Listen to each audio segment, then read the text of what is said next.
आज हम बात करेंगे पिप, डॉट और लेवरेज के बारे में। ये होता क्या है, इसकी एग्जांपल्स। पिप्स का मतलब क्या है? परसेंटेज इन पॉइंट इसको कहा जाता है। प्राइस की सबसे छोटी मूव को हम पिप कहते हैं। जैसे कि यूरो यूएसडी में आपने देखा होगा, इस तरह की मूव आपको देखने को मिलती है। अगर इसकी एग्जांपल की बात कर ली जाए, 1.105 से लेके जब मार्केट 1.1051 पे अपसाइड पे मूव करती है, तो एक पिप की मूव आती है बेसिक।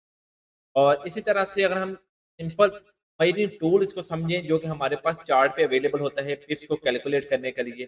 और क्रिकेट में अगर देखा जाए तो एग्जांपल के तौर पे रन्स हमारे पास कैलकुलेशन के तौर पे आते हैं, और इसी तरह से फॉरेस्ट में आपके पास पिप्स होती हैं जो कैलकुलेशन करके बताती है कि इतने पिप्स मार्केट ने मूव किया है।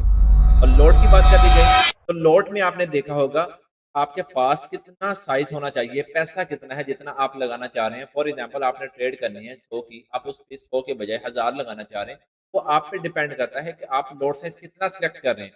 इसी तरह से लॉट आपके पास यही है कि आप कितनी क्वांटिटी खरीदना चाह रहे हैं।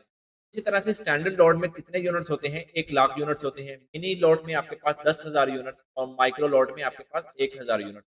जितनी बड़ी लॉट उतना बड़ा आपका प्रॉफ़िट और उतना ही बड़ा आपका लॉस होने के चांसेस होंगे।